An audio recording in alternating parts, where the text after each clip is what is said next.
Hi, hey, hello. Welcome back to Wildflower Woman podcast. I'm Jess, I'm your host. It's been a while since I did a solo episode. We're going to talk a little bit about that today, what's been going on. I would love to talk about resilience in a way of what do you do when nothing is working? And I want to talk about it because I'm fucking in it. And I think that maybe gives a unique perspective, hopefully. But I think also what I'm trying to lean into is to be a bit more vulnerable with you all, because I've noticed recently that when I am in a lower state, which I have had a number of this year, the things that kind of saved me were witnessing other people in a similar position trying to do the same kind of work and feeling the same way. Not in a misery loves company kind of way, but just as a being seen, not feeling so alone.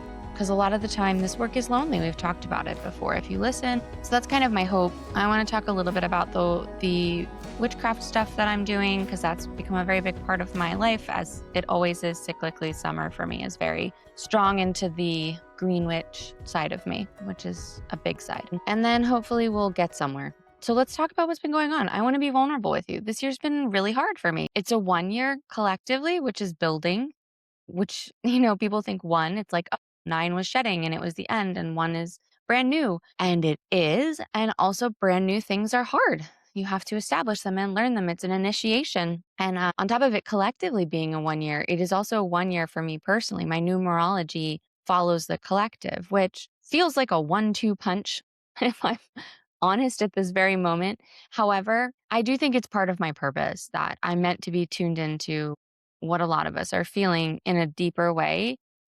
And unfortunately, my higher self has decided that we learn best by really going deeply through it. So I'm going through it right now, being completely vulnerable. I got done the Wildflower Woman cohort, the 4-week cohort that we did, and it was wonderful. And the women who participated were wonderful. And I'm so happy for them, because a lot of them are doing some really cool new things, or they've started looking at things in their life that are not working and seeing how they can find solutions to it and feeling more aligned in that. And for some of them, it's just really feeling more comfortable in themselves and the way that they've been going, and feeling validated and being seen in that. And so I love all of the transformations and all of the ways that they've worked through some stuff and what they got out of the program. And especially the activations have been very powerful for them. It was beautiful. And I love that. After it ended, I decided to take a break. I went to Crete with my best friend. I got this bee tattoo. Can you see? She's beautiful. From Ariti at Jade Tattoo and Piercing in Hania. It's Greek wildflowers as her wings. I can talk about that in a minute, but I really started thinking about Wildflower Woman, and I am Wildflower Woman, and it's based on my experience and my knowledge and my learning and my teaching abilities and healing abilities. And I love it so much, but it has been an uphill battle the whole way. It's not easy to sell work, transformation work. If you're in the same area as me, you'll know it is difficult to sell, because you don't necessarily have one consistent outcome, and it doesn't relate to the material things that people tend to generally associate with success. Like, I'm not going to earn you more money. I'm not going to get you, well, I mean, you could get more followers from being more authentically yourself. Like, I believe that, but it's not something that's going to grow you in these tangible external ways. It's a lot of internal transformation that then leads to external. And it's just really difficult to articulate. And especially because the nature of the work that I do, it is extremely individual to the person. Even though it's a group program, because of the nature of the reflective work and the internal work and the activations that work directly with your energy and your challenges that you're going through and your lessons that you came here to learn, I cannot promise you an outcome. I can show you what other people's outcomes have been, but it's just not sexy in that way. It's harder to sell. And so therefore it's been very slow and difficult, and I need a break. So that's why this episode is the last for now. On the other side of summer, I started it in August of last year, so it seems natural to end now. And then in August, I reassess. However, the good news is that we're really in my abundant witch era right now. I'm a cyclical being. If you've listened, we talk about this. Spring, summer, fall, those for me are my external facing energetic witch areas. The winter, late fall, winter, that's so introspective for me. Not that I can't do work there, but this work, this green witch work, the herbs, the connecting to nature, the salves, all these things, they mean so much to me. And so I'm leaning into that. And something that has been bubbling in my cauldron, and that was so stupid, something that's been bubbling up inside of me for a while is I've been privately teaching people about connecting to their witch and the areas that interest them and healing through witchcraft. Because witchcraft for me, reconnecting to that was so incredibly healing for me in so many different areas. Each area I connected to, it seemed to almost heal something else in me. And that's how I teach it. I teach it as almost like a healing modality. And in doing that work within ourselves, I feel that we do impact and heal the collective, and we heal our relationship to Mother Nature and to the universe and all living beings and things. So it's kind of this individual work that's incredibly important.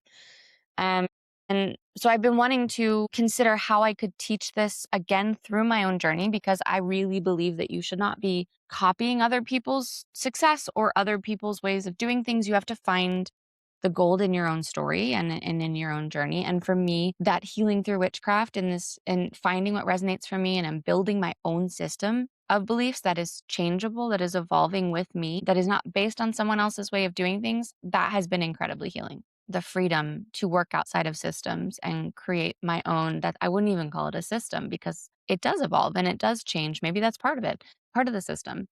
That's been incredibly healing for me. So I have decided to launch a kind of year-long cohort, but it is broken up into seasons. So you either can do the whole year or you can do seasons based on the topics and what calls to you.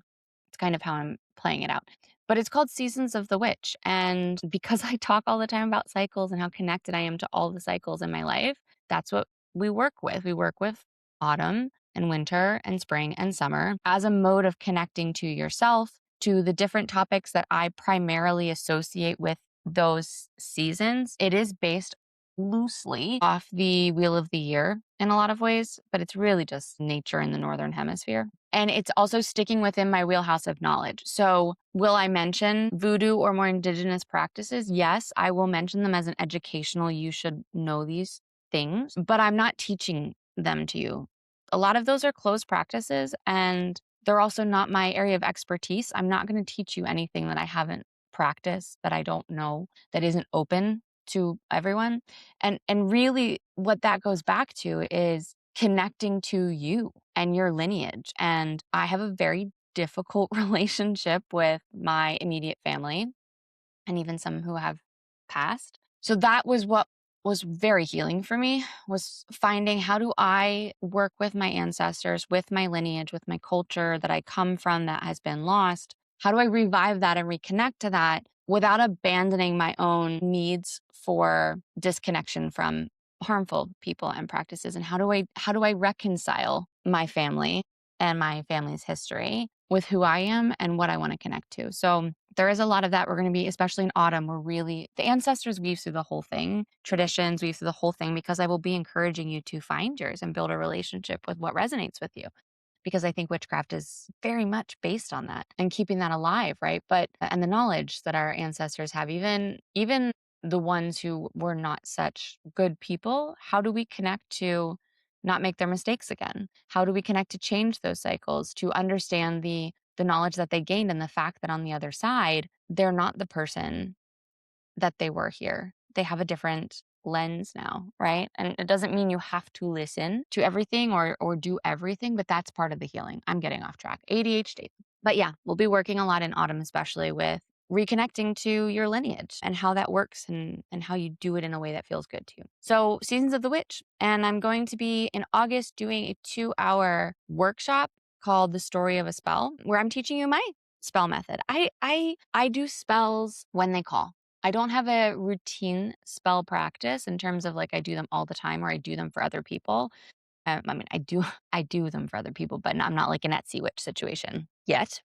But it's basically a workshop to help you learn how to create a spell. And if you think of it more as a ritual, it can be a ritual, it can be a spell, it can be a practice. It's whatever, again, whatever words work for you, but it's using a method that I'm probably sure I didn't develop per se, but it's just been the way that I have started working with my own knowledge, my own experiences, my own words, my own intuition, versus trying to copy someone else's formula. So that's in August. The link for the story of a spell is in my link tree on Embodied Witchcraft on Instagram, or it's on my website, which I'll put in the show notes. if you're interested. And I'm going to be building out the webpage and having more information for Seasons of the Witch. So you can get in there if you're interested, because there will be early bird discounts. I hate promoting. It's not my favorite thing in the world to do. And that's why I give early bird discounts. I don't discount courses later. That's not fair to people who signed up in the beginning. So if you sign up for the full year, I think it's $500. If you sign up per seasons, I think it's $100 off up to a month before we start. So that goes through each season. And that's purely because I want people who are interested in doing it, and I want to give them an incentive to sign up early so I don't have to talk about it all the time. It's a little selfish, but fully it benefits you. And so therefore, because of all of this and the direction I'm going and some of the goals and dreams I'm working towards, I am putting this podcast on hiatus, as I mentioned, but I will be starting one called Embodied Witchcraft. And that will focus primarily, mostly on healing through witchcraft and giving some tips and pointers and different knowledge bits, teaching a little bit in there about witchcraft and different topics in the community, and hopefully having some lovely guests on, because I feel like we can all learn from each other and support each other. So that's kind of the plan. And that was a really long intro. And you might be thinking, Jess, you sound like a little sound a little down. And I am.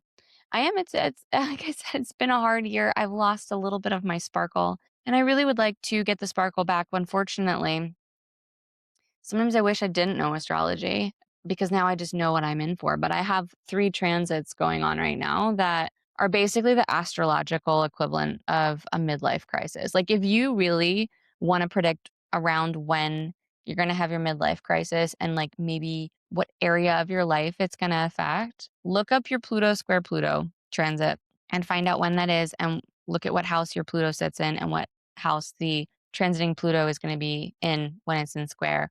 And you'll have a good idea of what's where your midlife crisis is going to happen and how big it's going to be. And, for me, it's re-examining my values and the things that matter to me, which is lovely, but it's some hard lessons. So I am a little bit little less sparkly right now, but it'll come back. It will. And I just got to wait like 18 months until it does. So let's talk about some things that make me feel sparkly. Look how pretty. This is a smudge bundle that is drying that I've made. Right now, all of my beautiful, beautiful plants are in full bloom in the garden. We went to Crete for a week. Crete is home. Crete is home to me. I've been there 3 times now. Every time I go, it feels like release. It feels like exhaling. It does sit on my moon line in astrocartography, which apparently someone has now trademarked. So I don't know if I'm allowed to even say that, astrocartography. But your moon line is like your internal safety, your nurturing. It's your home, your female energy, your intuition. So it makes a lot of sense there. It also makes a lot of sense that the first time I went to Crete was where I really felt my green witch wake up with all of the wildflowers, all of the herbs, everything. The bees. I mean, that's why I got this bee. The bees are such a huge part of Cretan life and all of the beautiful wildflowers. And so when I went to Crete, I went with my best friend. We only see like every year and a half, which is also why I'm a little less sparkly today, because I dropped her off at the airport yesterday and I'm just very sad about it. And if I start crying, that's why, because she's my sister.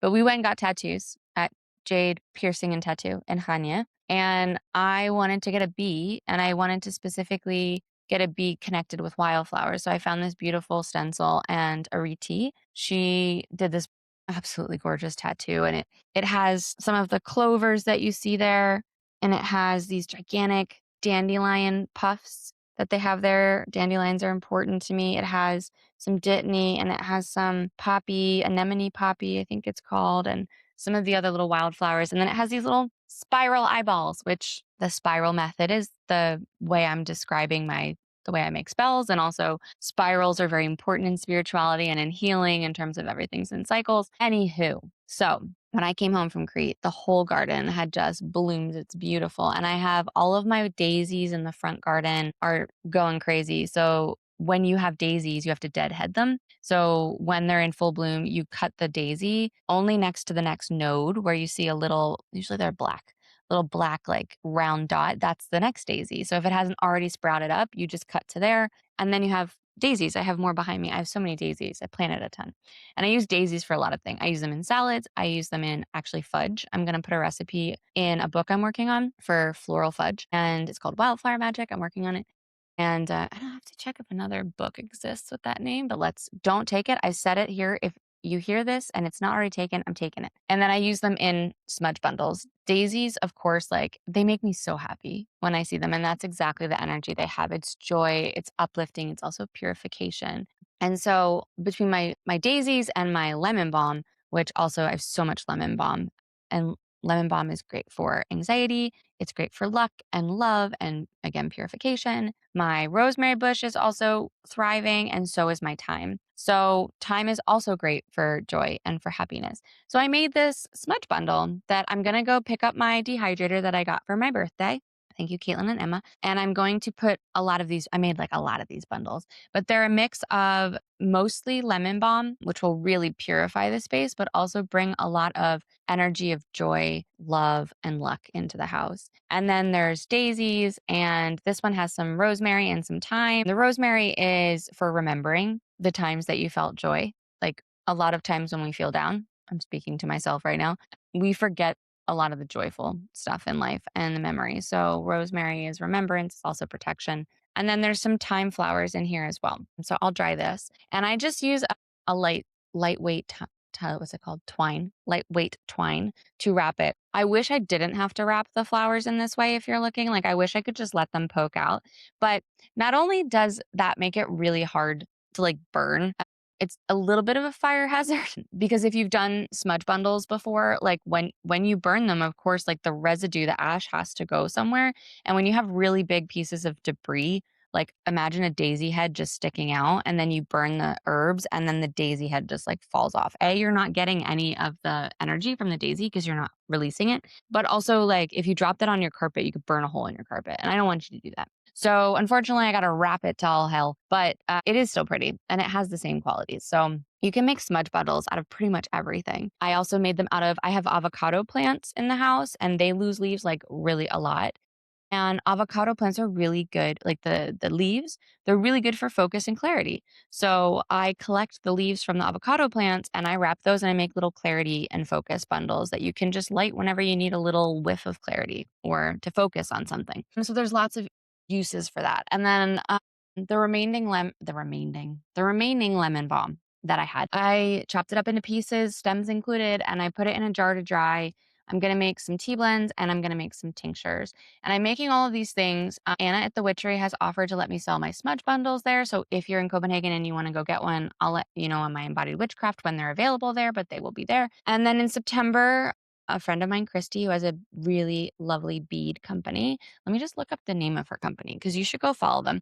She just started her account. And so let's all go help her grow. Okay, it's called Kinship Beadwork. She only has one post right now, but like I said, she just started. So go show her some love, help a business out. Same goes for me. If you're not following a Wildflower Woman on Instagram, please do that. It helps. So we're going to do a craft fair together and I'm going to sell smudge bundles. This is what I'm planning so far.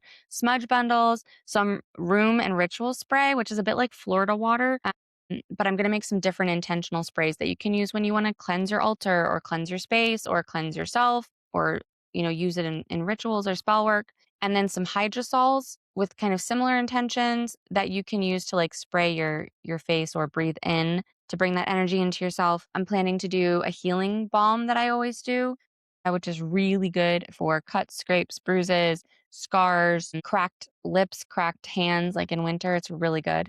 And then I'm also going to make maybe some chamomile lip balm and I'm going to make some third eye cream, which is not for your eyes. I'm going to have to put a really good warning on that because it could burn you. It's for your third eye. It's for putting on whenever you're doing intuitive work or you want to connect with your third eye more, open that up. It's a big hit of mine with my friends. So I'm going to make some of that. And then I'll make maybe some tinctures and definitely some tea blends. So I'm going to have all that stuff, whether it's under Wildflower Woman or Embodied Witchcraft. I haven't decided yet, but that's all the witchcraft stuff for today. All right. Oh my God. 23 minutes of yippee yapping. Haven't gotten anywhere. All right. Let's talk about what to do when it feels like nothing is working. Everything cycles. So when you start something new, or even when you're in something, nothing will stay static. We can sometimes delude ourselves that even if we're in something stable and something that's working, that it's just going to keep working. And if you really think about it, that's just not the case. And depending on your astrology, which I'm not going to get into in this case, you could be in the middle of a cycle, which is a bit more stable. But then the end of a cycle is coming and it's going to destabilize because something always needs to happen. Whether we like it or not, we are constantly evolving in a way. Whether you're evolving in an expansion way or you're evolving in just a different direction, that's up to how you handle the energy. Like I always say with astrology, the energy's there. It's pushing you to do something. How you react to it will determine how you come out of it. So it's not necessarily like if you don't lean into this energy, now you miss it forever. But that cycle is meant to help you do that. So yes, you might not feel that urge to follow your dream in 5 years. You might not feel that urge again for another 20 years or something. So if you're not ready, you're not ready, and that's fine. Like you have to lean into what feels good to you. But we have the urges and the feelings to do things, to change things, to start things. A lot of the times because we're meant to. It's a cycle in our life. And as with any new things, anything outside of our comfort zone or even stagnation or feeling stuck, sometimes it just feels like nothing is working. And I notice it most when I'm expanding outside of my current reality. So when I'm trying to get out of my comfort zone and try something new or follow that urge, it all feels great and optimistic and lovely in the beginning. And, the outputs might be great. Maybe the impact is not, or the reception is not. It really depends on like your core wounds, what you're working on and where you're going, what you're doing. Like I can't specifically answer for you. So I'm going to try to keep this as general as possible. And as always, use my own experience for what this is like. But when we go, the reason we have these cycles and these changes and these urges is because we need to evolve in a certain way. And the only way to evolve and expand is to work through the things that are keeping us in the current suit that we're in. We have to break out of them. In order to break out of them, we have to understand what they are and how they're keeping us stuck. So if you imagine that, like, you're taking a step, but one of your legs is tied to a rope that's holding you back. If you want to keep moving forward, if you want to expand, you have to figure out what is this rope tied to and how do I untie it? And that's where this really uncomfortable feeling can often arise of either feeling held back, even though you want to move forward. And I truly believe that it comes from a place of protection. They're keeping us from experiencing something or doing something before we're ready. And sometimes I think it comes in as a lesson. I personally feel this, I think because I'm very stubborn and I will just like cut that rope without fully understanding the rope and why it's there and what it's trying to do for me.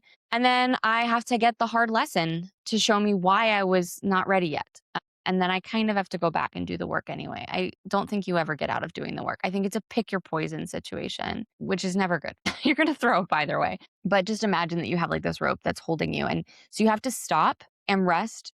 Stop trying to move forward when you feel like it's bashing your brains out on a wall and you keep trying to push through it. All you're going to continue to do is just keep spilling more brains out. Like you have to stop. You have to walk away and you have to almost kind of look backwards or look down, look inside, whatever you want to say, right? You have to look and go, what is this rope attached to? What is this thing holding me back? What is this cage that I've put around myself? What is it telling me, right? What am I meant to work through in this moment?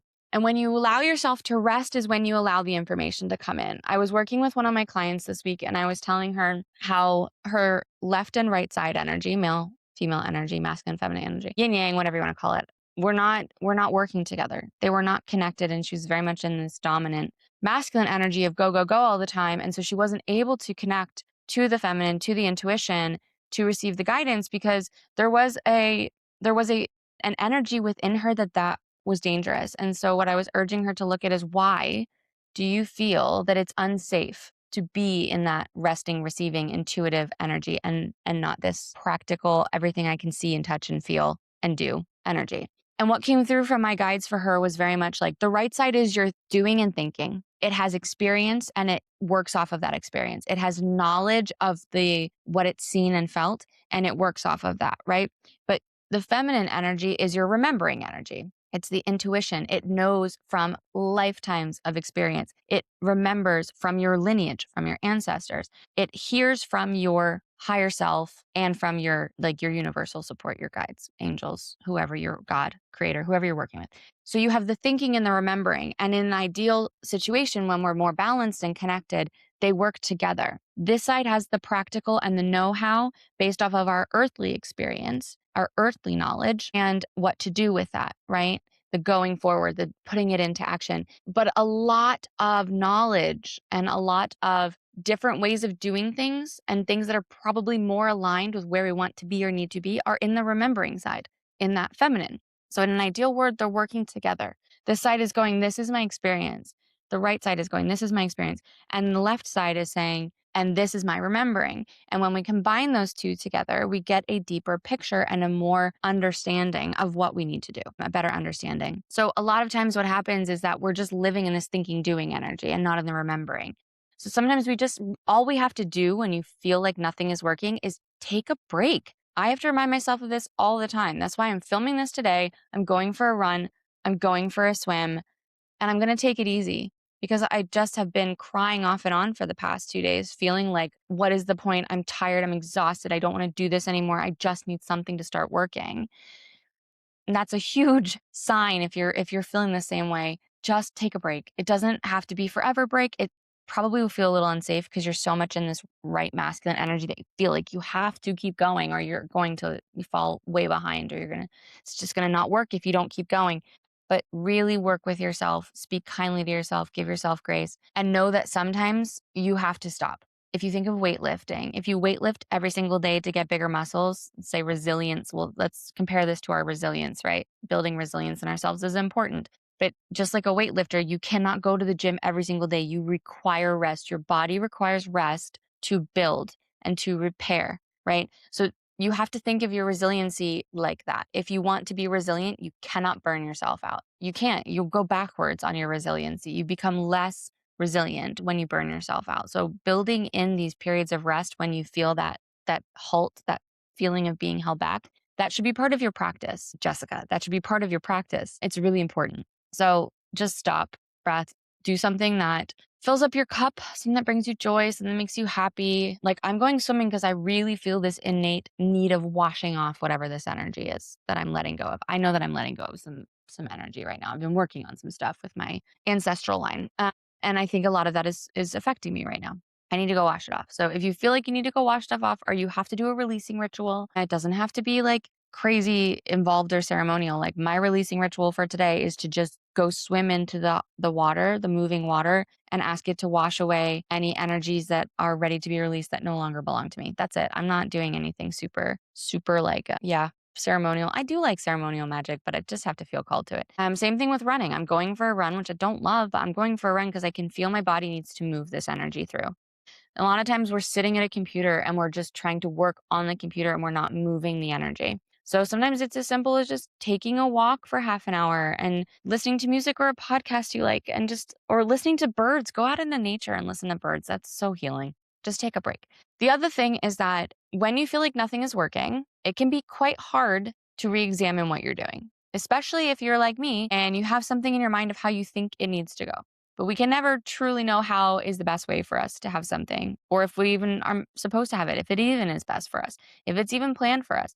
That's part of the reason I don't teach manifestation, just because I still currently kind of wobble back and forth on the belief that I'm not entirely sure that you can call in anything. I'm not entirely sure that you can create a reality of something that's not good for you or not part of your journey, not serving a purpose for you or for the collective, right? Because the things that I think are meant for you serve a purpose. So I don't teach that. And I think sometimes when we have a goal or something we're working towards, we're very resistant to stop and look at, is this still working? That's what I'm trying to do with Wildflower Woman right now. I don't think that it's working right now in the way that I've built it. I don't think it's wrong. I just don't think it's quite right. And I'm taking a break to let myself feel into what the next steps are, what the future is. I have a feeling of a slightly different direction it could move into, and I'm not going to immediately go after it. I'm going to sit and let myself remember, feel into what's happening, and I'm going to do something else, right? I'm going to do something that brings me joy, which is the witchcraft stuff.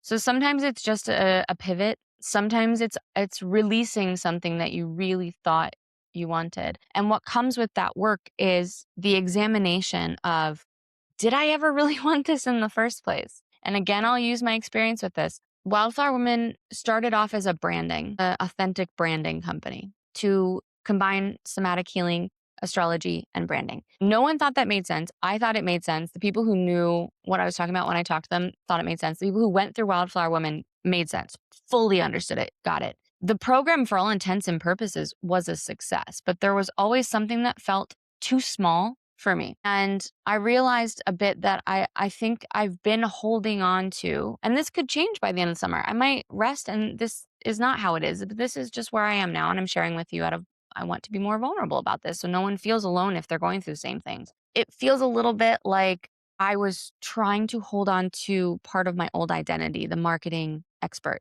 And I think a lot of that came from the fact that I had spent many months feeling like I didn't know what I was doing. And a friend needed help with some branding. I helped her out in this new mindset and way of working that I had, and it was very beneficial to her. And I think what happened was the part of me that felt worthless and useless and like they didn't know what they were doing was validated in that experience of I can do this and then I won't feel like I'm completely out of my depth and I'm a failure. And I think I maybe pivoted a little too hard back into that old version of myself and tried to use that as a way to find success so I didn't feel that way. And it worked a little bit in the beginning, but every time I did it, it started to feel chafing. And what I've kind of felt into, especially I felt it so much when I was doing the program, was that what I'm teaching is so much bigger than branding. It has nothing to do with branding in the traditional sense. It is about self-expression. It is about understanding who you are and feeling comfortable with that. And part of feeling comfortable with that is that self-worth. That has always been a core wound for me, self-worth. It will probably continue to be a core wound for me, but that's part of my story. And that's part of why I am so uniquely positioned to help people with their self-worth, because I have gained so much and I know that I will gain so much more self-worth as I continue to do the work. And it is based in this work because the visibility piece is not about being popular. It's not about having thousands and thousands and thousands of followers and brand deals. I don't care about any of that for any of you. If that's what you want, I love that for you. What I care about is making you love yourself so much that you're not afraid to be seen as you are, because we all long to be seen as ourselves. We long to be seen. And that's what creates this loneliness and this feeling of never quite being right or fitting or belonging. Or for those of us who struggle with self-worth, it's because we don't love ourselves. We don't love ourselves. So we're not comfortable being ourselves in front of other people. Because if you really think about it, your visibility fear, it could be based when you look at like the root, quote unquote root, could be that you don't want to be criticized. You don't want to be judged. You want to be loved. So you fear being seen because maybe they won't love you or you'll be punished. These are all the kind of roots of the external, of what happened when we allowed ourselves to be seen. And it causes this visibility fear that it will happen again, right? So let's say you're fully expressing yourself and your parents punish you. That creates a fear of visibility in terms of if I speak my mind, if I say what is important to me, if I do the things that are important to me, I will be punished for it. This is also where the witch wound could come in, right? Or just a female patriarchal wound, right? Mother wound, whatever you want to call it. That's where it comes in, but that's based in the external reaction to you being yourself. But it creates a feeling of self-worth inside of you of, I'm not good as I am and I don't like myself. And so you can have multiple different external root causes for why you're scared to be visible, but it's based in your self-worth.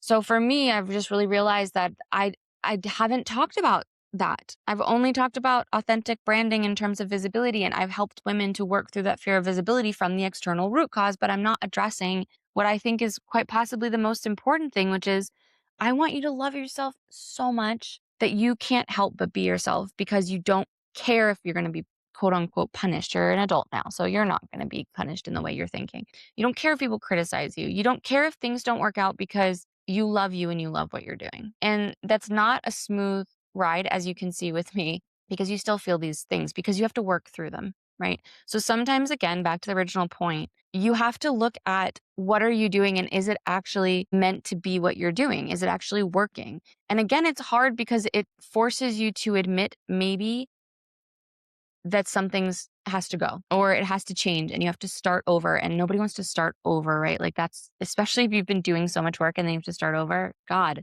it feels really daunting. I'm there right now. I feel you. And you're just like, I don't want things to be hard anymore. I just want things to work, but they will not work if they're not meant to work, if it's not meant to be what's happening. I mean, I don't know that many entrepreneurs, but the ones that I know and or the people who have started initiatives, because that's the thing also, I'm not trying to get you to quit your job and start a business. I would never advise anyone to start a business unless you feel so incredibly called to do it.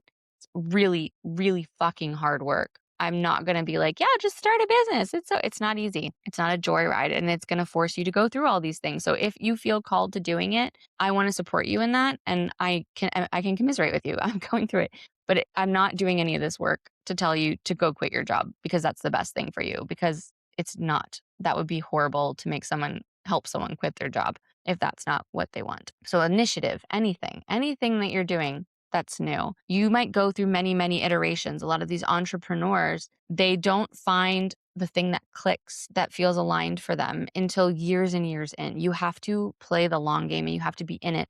And that means, are you going to do the shadow work? Are you going to do the hard work? Are you willing to admit to yourself that you were wrong in this case, or that something needs to change, or something needs to be let go of? Are you strong enough to do that? The answer from a wider perspective is yes, of course. It's of course you're strong enough to do that. But that's again why you need rest, because that resiliency comes in steps. Like if you're climbing a mountain, you take a break. That's the resiliency, right? You can't just go, go, go all the time. You'll burn yourself out. And I know from the experience of that. The other thing when you're feeling really up against a wall and like nothing is working is to slow. I talked about resting, but slow down and connecting back to yourself. And this will help with the other steps we talked about, because sometimes you hold the answers, right? It's your ego that's driving the show, but there's a lady in the back with a clipboard behind the stage who knows that the show plan is completely off track, right? You just can't hear her because you're talking so loudly that she's in your earpiece and you're not hearing it. So sometimes you really just have to slow down and do some connecting back to yourself work. That I enjoy energy work during these times, because again, it helps me to clear out this rope, helps me to see the rope, to understand how to untie it. Sometimes it's not an easy untie.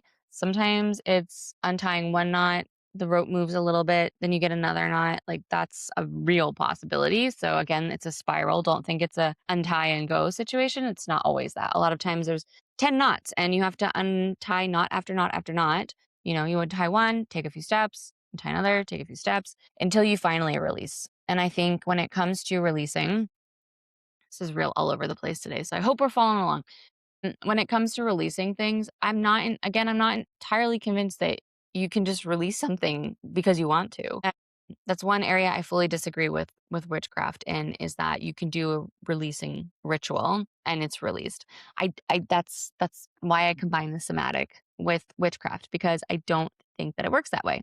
Again, if this is part of your core wound, or it's part of your life struggle, or it's very like deeply intricately tied into your being, your lineage, your genetics, whatever, that's hard work. That might be your life's work. Your purpose is not always necessarily tied to your career. A lot of times it's not. My purpose is not tied to my career, even though it feels very much like it, which I'll get to in a minute. But it could be in other things. And so if that's the case, a lot of times you have to really put in work. You can't just write something on a piece of paper and burn it under the full moon.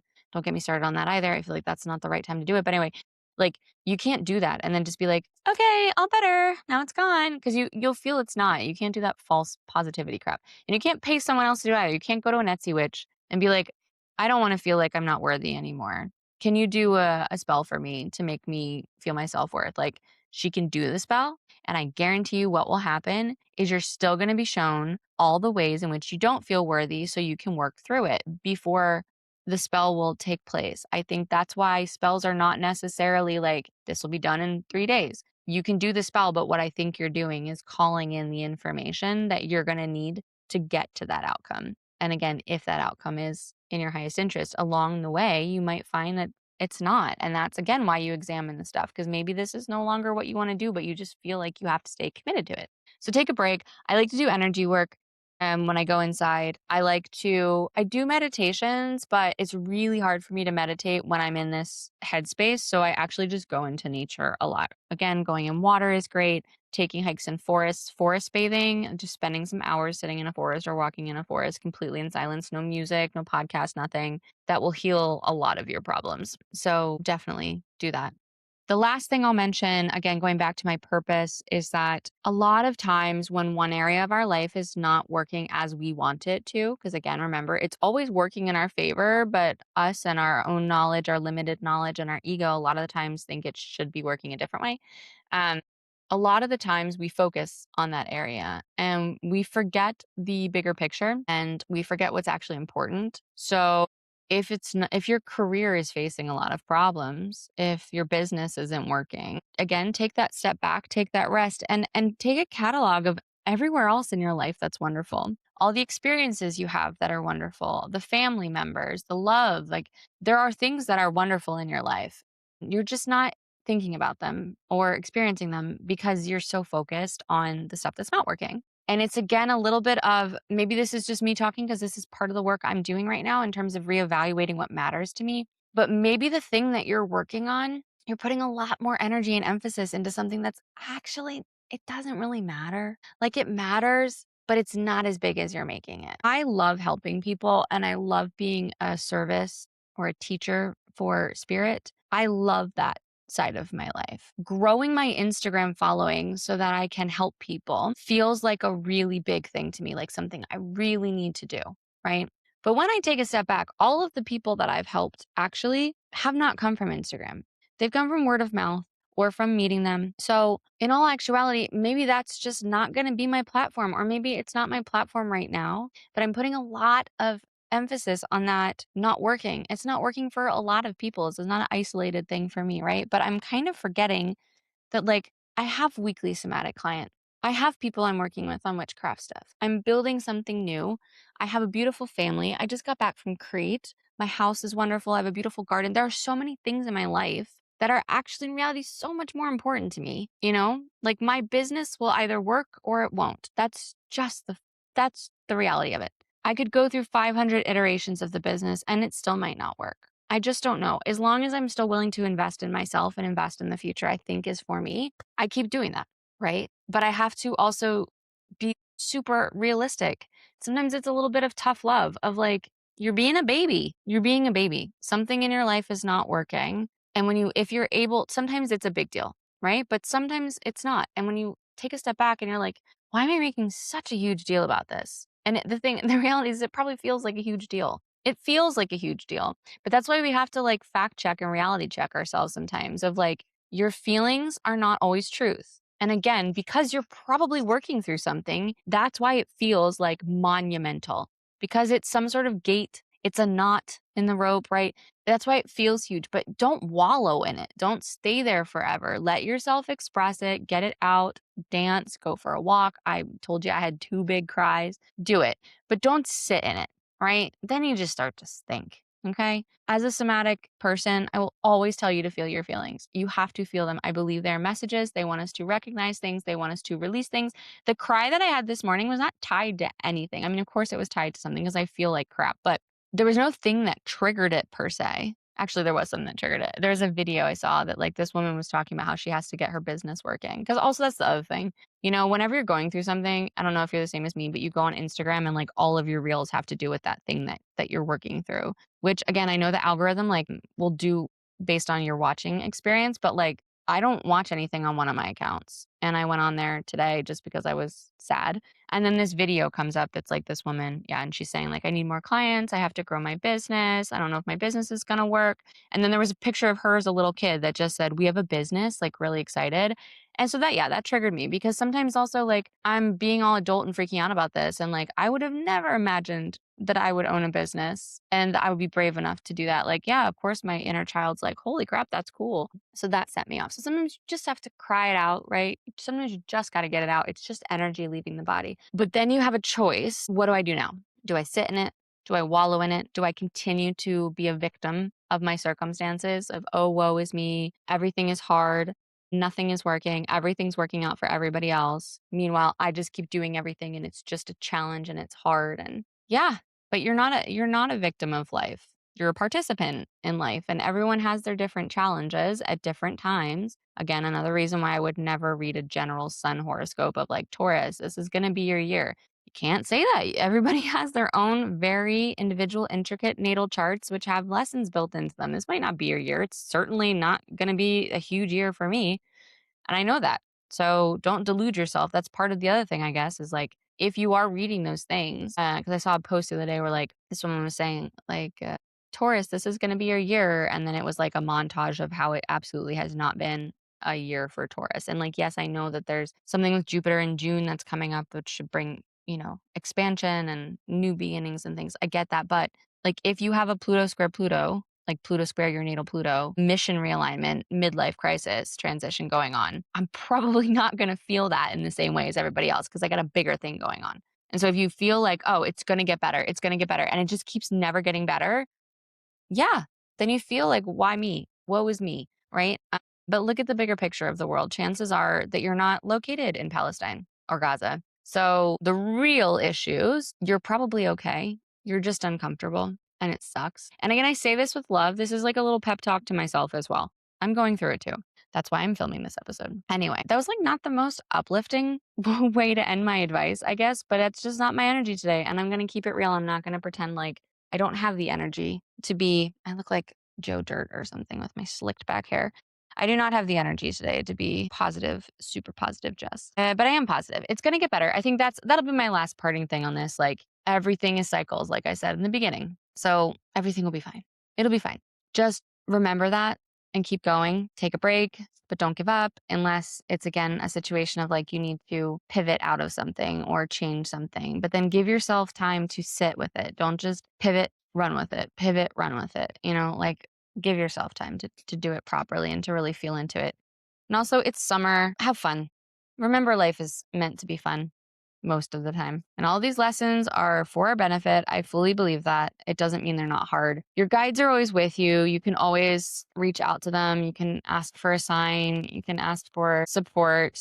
They're always there. They always want to connect with you. All right, action. Nettle. There is a time for action. And there is a time for rest. Let's see what it says.